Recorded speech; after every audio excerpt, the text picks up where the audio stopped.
Okay, so I want to go ahead and take a minute here and talk about where money is made in spread limit hold'em. And the easiest spot where money is made is by too many players playing too weak ranges or too wide ranges. And what we're looking at here is PioSolver, and in a previous video I went ahead and did kind of a basic demonstration of what an aggregation report looks like, but we'll go ahead and take this opportunity to go ahead and look at some of the summary detail from those aggregation reports. So what we have is we have a out of position player. Let me go ahead and pull up the range here. Oh, that's actually the in position. Let's go and look at the out of position. There we go. That's the proper range. So we go ahead and have this range. It represents basically 22% of hands, so 21.87. It's got all your pocket pairs. It's got a lot of your Broadway connected cards, and then it kind of has what you see in the lighter shades of yellow. It has your offsuit, some offsuit aces. It's got all of your suited aces to varying degrees of frequency, and then your connectors, so on and so forth. So we'll close this down and let's go ahead and take a look at the in-position player. The in-position player has a much tighter range. You can see that it still has pocket pairs. The aces and kings and queens would go more into a three-betting range, raising range, so on and so forth. So you can kind of, let me just actually maximize this so you can see it. The construction is different. It's narrower. This represents just about 11.75% of the overall range, or just under 12%. So we've got basically a 12% range versus a 22% range. So let's go ahead and do that. So what we've gone ahead and done, if you looked at the previous video of the PioSolver and the aggregation report, you can see how we have this setup here. We have a whole series of bets. It basically is computed this structure or this tree where we have out of position bet size can be a 20 cap, or we can have a $20 or $35 when it's in position. Likewise, turn in position can have a $30, $50, or $75 bet, a 2x raise size, or 100 cap raise size, so on and so forth. That being said, the aggregation goes ahead and runs it across a whole series of flops, and then we can produce a report for specific frequencies, specific properties in a given spot for all of the flops kind of put together, or kind of all those scenarios put together. So we'll kind of go in and take a look at that here. So let's go ahead and do that.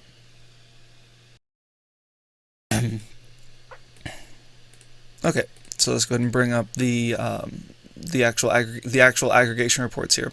So I'm bringing up two of these aggregation reports side by side. So the first item over here, basically on the left-hand side, kind of where I'm moving the mouse, is going to be for the out-of-position player. So these are all of the various flops that we are going ahead and aggregating results for. And the aggregation is basically this bottom row that's right here. So we'll talk about this a little bit.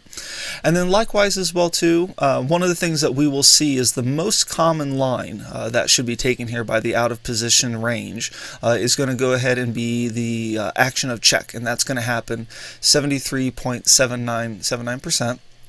And then over here is the aggregation report for the in-position player after the action has gone check. Now, when we do look at these numbers, we will see that there is some rounding that occurs. The reports as configured are set to be human readable versus their exact numeric values, so we do get a little bit of rounding. But I'll go ahead and explain what the headers of each of these files are, and then we can just kind of dive into the detail, and I can show you kind of the advantage, vice, disadvantage that these ranges have in terms of their interactions with each other. So the first column here, actually the first column here, A, is going to be flop. This is the actual flop that we're aggregating against. All these flops kind of average themselves together into this bottom line. The equities and the actual EVs, these take into account a lot of post-flop play to your turns and rivers. So there's a lot of detail that goes on here behind the scenes. It takes several hours to compute the results for each one of these in terms of the files that are generated. The actual report to produce this bottom line goes pretty quick because everything's already been calculated, I think, to a pretty significant extent. So anyhow, just kind of quickly summarizing that, we've got a whole series of flops that we're looking at. Now this Excel document on the left hand side here represents our out of position range. So the action opens to the out of position player, and this happens all the time. That's just naturally the game state that occurs. The out of position player has first action. So on these flops, in this exact spot, this happens all the time. Now, suffice it to say, those actions get broken up in terms of a bet or a check. And you can see right here that on this exact flop, the out of position player is going to be actually betting to a very high frequency. It's kind of opposite what our aggregate frequency is. But there are some specific properties, and in another video we'll go ahead and break this down and take a look at it.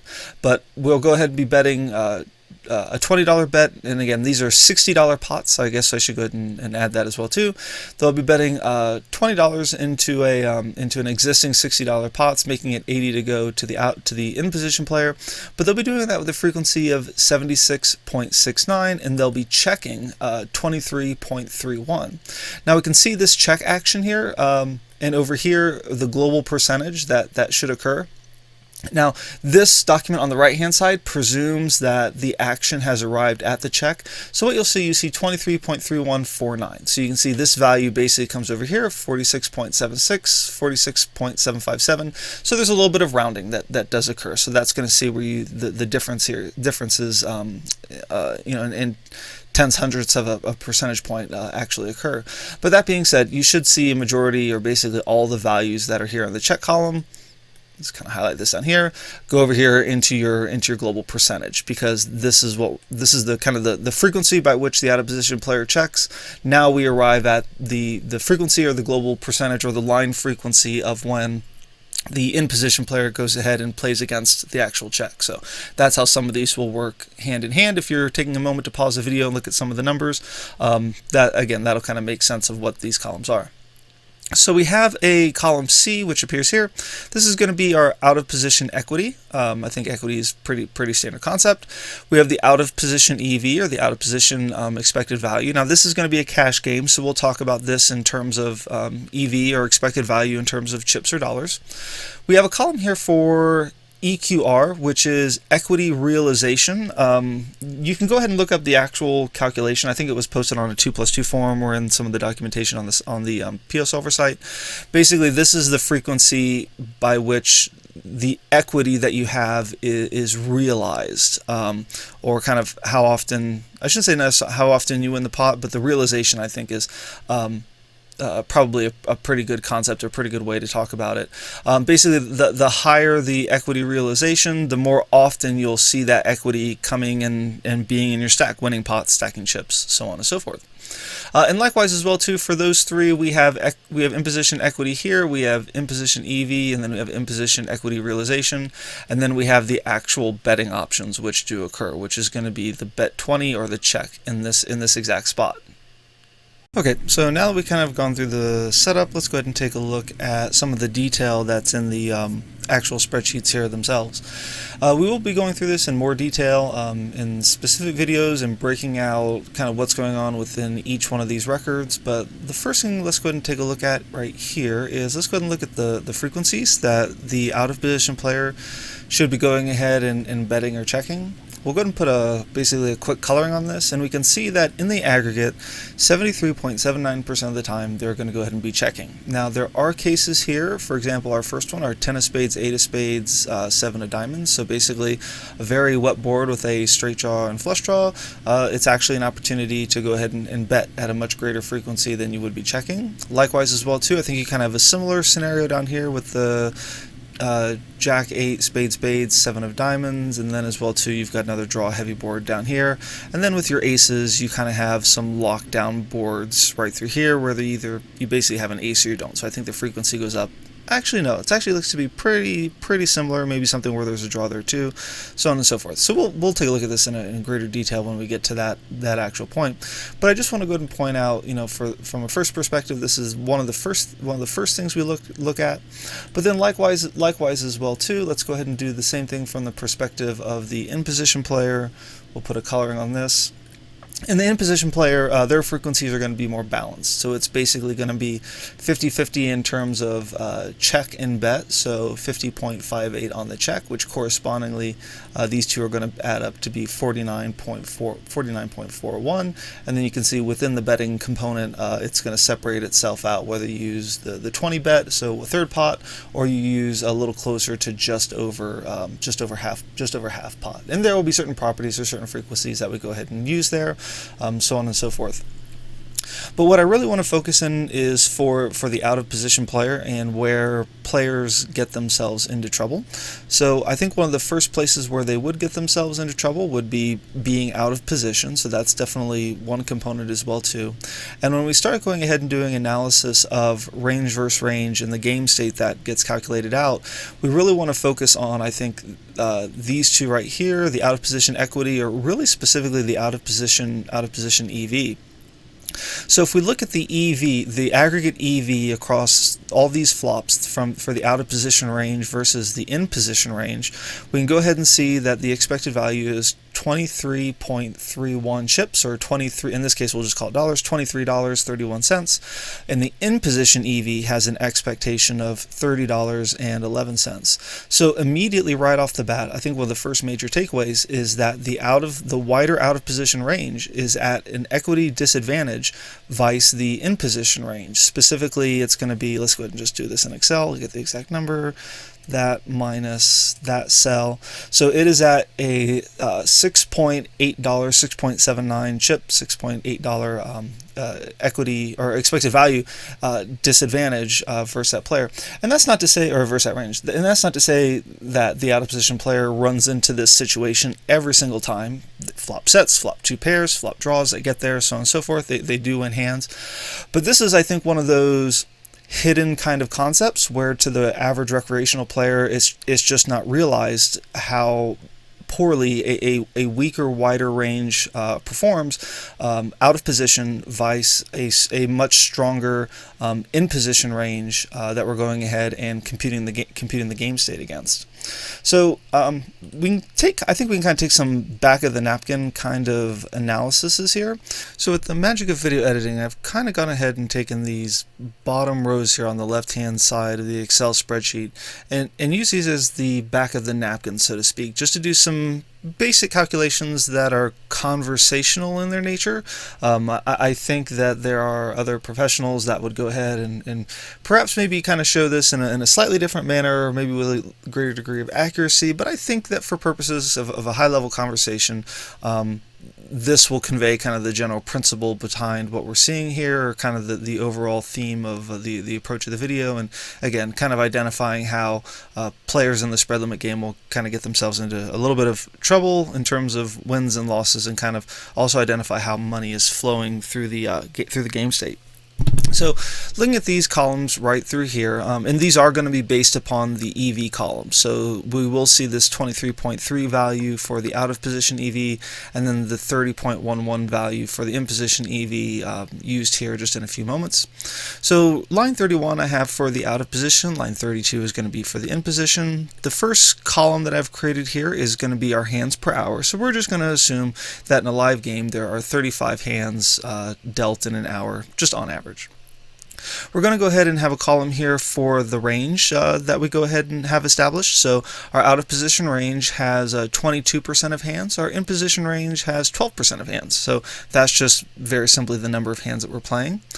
We go ahead and have a hands in range per hour basic calculation. So all we're doing is we're just taking 35 times 0.22, and that's going to give us 7.7. And then likewise as well, we have 35 times 0.12, which is going to give us 4.2. So on average, the out of position range is going to be playing 7.7 hands per hour, and then the in position range is going to be playing 4.2. Here in the next column is where we start to get to a little bit, I think, of where the money starts to matter. We go ahead and have an EV difference. So this is very simply the out of position player is at a negative 6.7 or $6.8 disadvantage vice the in position player in this exact situation. Now, it's also important to note that the EVs will change as the hand continues or develops. We can go ahead and look over here, just kind of highlight in the column. If we look at column D, the out of position EV, the summary, once the action is checked to the in-position player, the EV even goes down even further, and the in-position EV begins to increase. So again, you can kind of see more of the EV as the hand develops, shifting towards the in-position player. But again, bets, checks, raises, all those kind of things, the action could go ahead and change. We're just looking at the first initial perspective that we can take here for the out of position range vice the in position range, and we can see that there's basically a 6.79 or a 6.8 EV difference in favor of the in position vice the negative value. We're just taking a negative viewpoint for the out of position player. But if we look at this exact situation repeated over the course of an hour and the average number of hands that would be played, and it would take a long time for this to be actualized, but we can kind of see the way the numbers start to shape themselves, or the geometry of the ranges that are composing themselves might be another way of saying it. We can see that basically there's, in terms of the EV, there's a negative $52 for every hour that they're playing, or every hour that they encounter this situation repeated over and over and over. But then likewise as well too, there is a positive $28 expectation for the in-position player when they encounter this exact situation as repeated over and over and over and over. And it's kind of hard, certainly in a live situation, it would take a lot of hands, I think, to actualize something close to this. There might be a slightly more accurate way of counting it, but really, I just want to go ahead and identify over the course of an hour how the wider, weaker, out of position range is at a disadvantage vice the in position player who has a tighter, potentially more aggressive range. And just want to do, again, this is a very back of the napkin type of calculation to show what the advantage is, or to put some sort of kind of EV or dollar amount around that. Likewise as well too, I think another way of going ahead and taking a look at this, I have just a few additional columns over here. I'm going to bring in FlopZilla, and let me go ahead and bring in the out of position range right here, and then let me go ahead and bring in the let me just grab the in position range from my other screen over here. Great. And I'll just kind of go back and forth, or see, yeah, I think this is okay. This is the out of position range here, and FlopZilla does, I think, something kind of similar. It's not quite as robust in terms of its calculations as PioSolver, but it still is a great tool in and of itself. I have this same exact range defined over here as we do back over on the PioSolver screen, and what it has by default is it has a series of statistics about the range and basically how often you'll hit quads and full houses and flushes and straights and three of a kind, overpair, two pair. And the hands that you see over here that have check boxes, typically these are hands that have the opportunities to continue, to go forward to the next street, to make bets, to call bets, so on and so forth. So that's top pairs certainly do, over pairs, two pairs, three of a kind. Those are very strong hands, all hands that can continue. Likewise, your draws as well too, so on and so forth. But the way FlopZilla calculates this on the flop is it goes through and iterates, I think, in a way that's easier to see than PioSolver does exactly, but really what I'm drawing towards or trying to describe is this out of position weaker range is hit 39.9% of the time, or I'm sorry, 33.9% of the time.